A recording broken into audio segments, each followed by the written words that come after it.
Good morning student. आज हम प्रश्न अभ्यास करेंगे कक्षा 6 वसंत का 11 चैप्टर, जो देखकर भी नहीं देखते। चलो शुरू करते हैं प्रश्न अभ्यास। प्रश्न नंबर 1, जिन लोगों के पास आंखें हैं वे सचमुच बहुत कम देखते हैं। हेलन केलर को ऐसा क्यों लगता था? उत्तर, जिन लोगों के पास आंखें हैं वे सचमुच बहुत कम देखते हैं। हेलन केलर को ऐसा इसलिए लगता था क्योंकि अक्सर आंखों वाले लोग उनसे कहा करते थे कि उन्होंने कुछ खास नहीं देखा। प्रकृति की जो सुंदरती आंखें न होते हुए भी वह महसूस कर लेती थी।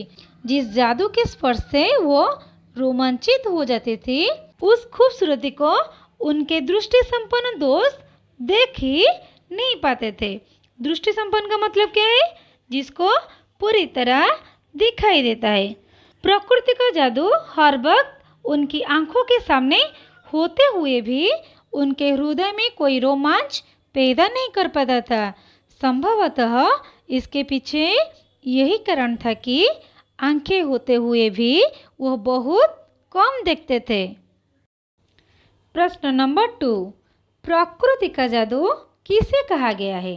उत्तर, अलग अलग वृक्ष की अलग अलग छाल और पत्तियां होना, बसंत के मौसम में स्वतः ही कलियों का खिलना, फूलों की पंखुड़ियों की अलग अलग घुमावदार बनावट और उनकी मुलायम सतह, ये सब प्रकृति का जादू ही है। अर्थात यहाँ पर प्रकृति का जादू प्रकृति के सौंदर्य तथा उसमें हो रहे निरंतर बदलाव को कहा गया है, जो हमें दिन प्रतिदिन अपनी ओर आकर्षित करती है। प्रश्न नंबर 3, कुछ खास तो नहीं। हेलन की मित्र ने यह जवाब किस मौके पर दिया और यह सुनकर हेलन को आश्चर्य क्यों नहीं हुआ? उत्तर, हेलन की मित्र जब जंगल की सैर में वापस लौटी तो हेलन ने उससे पूछा कि उसने जंगल में क्या देखा। इस पर उनका जवाब था, कुछ खास तो नहीं। हेलन को यह सुनकर आश्चर्य नहीं हुआ क्योंकि वो इस तरह के जवाबों की आदी हो चुकी थी, यानी आदत बन चुका था। अक्सर लोग यह कहा करते थे कि उन्हें कुछ खास नजर नहीं आया। अर्थात जंगल से सैर करके लौटी हुई अपनी एक प्रिय मित्र से जब हेलन ने पूछा, तुमने क्या क्या देखा? तब उनके मित्र ने जवाब दिया, कुछ खास तो नहीं। जिस प्रकृति के स्पर्श मात्र से उनका मन आनंदित हो उठता है, उस सुंदर और आकर्षक प्रकृति के दर्शन करके भी किसी को उसमें अगर कोई खास बात नजर नहीं आती है तो यह बहुत दुख की बात है। प्रश्न नंबर 4, हेलन केलर प्रकृति की किन चीज़ों को छूकर और सुनकर पहचान लेते थे?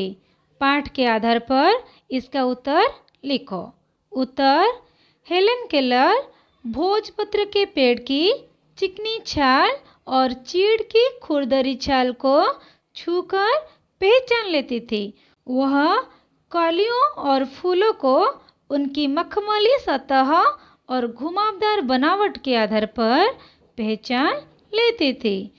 चिड़िया की मधुर स्वर सुनकर भी वह पहचान लेती थी। प्रश्न नंबर 5, जबकि इस नियामत से जिंदगी को खुशियों की इंद्रधनुषी रंगों से हरा भरा जा सकता है, तुम्हारी नज़र में इसका क्या अर्थ हो सकता है? उत्तर, आंखें अनमोल होती है। दुनिया की सारी खूबसूरती आंखों से ही है। जीवन के सभी रंग आंखों से ही है।